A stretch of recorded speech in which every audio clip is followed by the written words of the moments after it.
नमस्ते, सदा वत्सले मातृभूमि, जय हिंद। दोस्तों पाकिस्तान और चीन दोनों को एक साथ भारत ने साधा है। इस खबर से पाकिस्तान और चाइना दोनों के अंदर खलबली मच गई है। ये खलबली ऐसी मची है कि चाइना और पाकिस्तान दोनों को समझ में नहीं आ रहा है कि अब वो क्या करें। भारत ने यह हमला कैसे किया है जिससे कि ये दोनों ही दुश्मन देश अपने घुटनों के बल आ गए हैं। अक्सर दोस्तों आपने देखा होगा कि चीन और पाकिस्तान के ये जो हैकर्स होते हैं वो भारत के बैंकिंग सेक्टर, डिफेंस सेक्टर और हमारी जो इलेक्ट्रिसिटी ग्रिड है उस पर साइबर अटैक करते हैं।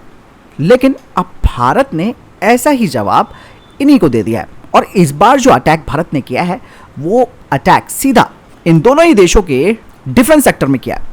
खुद चीन से लेकर पाकिस्तान में इस बात को लेकर हड़कंप मच गया है कि भारत के हैकर्स ने पाकिस्तानी एयरफोर्स और चीन के सुरक्षा संस्थानों में हैकिंग कर दी है और बहुत बड़ी क्षति इनको पहुंचाई है।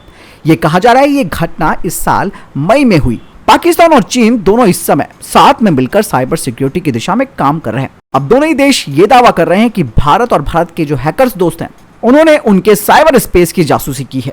चीन और पाकिस्तान के अधिकारियों ने कहा कि हैकर्स ने करीबन 15,000 ऐसी फाइलों को हैक कर लिया है जिसमें टॉप पाकिस्तानी डिफेंस ऑफिसर्स की तरफ से जानकारियां दी गई हैं।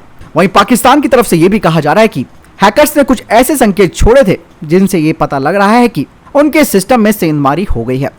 इसी तरीके की घटना मार्च के महीने में भी हुई थी जिसमें कि पाकिस्तानी नेवी की जानकारियों को चुराया गया था। दरअसल दोस्तों चीन और पाकिस्तान के बीच जो नेक्सस बना हुआ है, ऐसे में ये दोनों ही देश के जो अधिकारी हैं उनके बीच में जो वार्ता होती है उन सभी बातचीत को सीक्रेट रखा जाता है, यानी कि गुप्त रखा जाता है ताकि किसी तीसरे देश को कानों कान भनक ना पड़े। और इसके लिए जिस संचार का वो इस्तेमाल करते हैं वो काफी कॉन्फिडेंशियल होता है। इसके अलावा कहा यह जा रहा है कि हैकर्स भारत में ही हैं और वो एक एक करके कई हमले कर रहे हैं।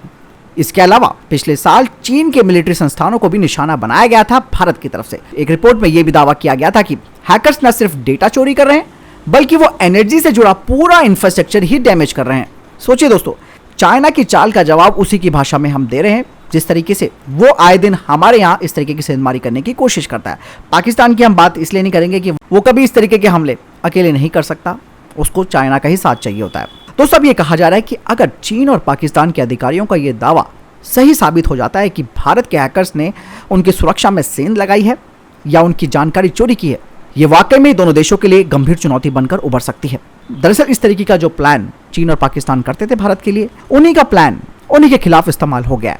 2020 में आपको मालूम होगा कि भारत साइबर अटैक का शिकार हुआ था जिसके बाद मुंबई में बड़े पैमाने पर बिजली संकट पैदा हो गया था। हालांकि चीन ने इसे मानने से इनकार कर दिया था। हालांकि दोस्तों दोनों ही देश ये मानते हुए भी कि भारत ने उन पर साइबर अटैक किया है उसको साबित नहीं कर सकते। इसीलिए भारत के पास एक मजबूत डेटा आ चुका है। दोनों ही देशों के बीच जो भी डिफेंस डील्स हो रही हैं, जो सीक्रेट डील हो रही हैं, उस सब का डेटा भारत के पास आ चुका है। इसमें कोई संदेह नहीं है। इस डेटा का इस्तेमाल भारत को कैसे करना है वो जानता है, क्योंकि इस वक्त भारत को पता है कि उसके दो दुश्मन जो पड़ोस में बैठे हुए हैं ये नकारा है और कुछ भी कर सकते हैं। इसलिए भारत में बैठे हुए भी हैकर्स सही और मुंह तोड़ जवाब दे रहे हैं। आपको क्या लगता है? कमेंट सेक्शन में लिखकर जरूर बताएं।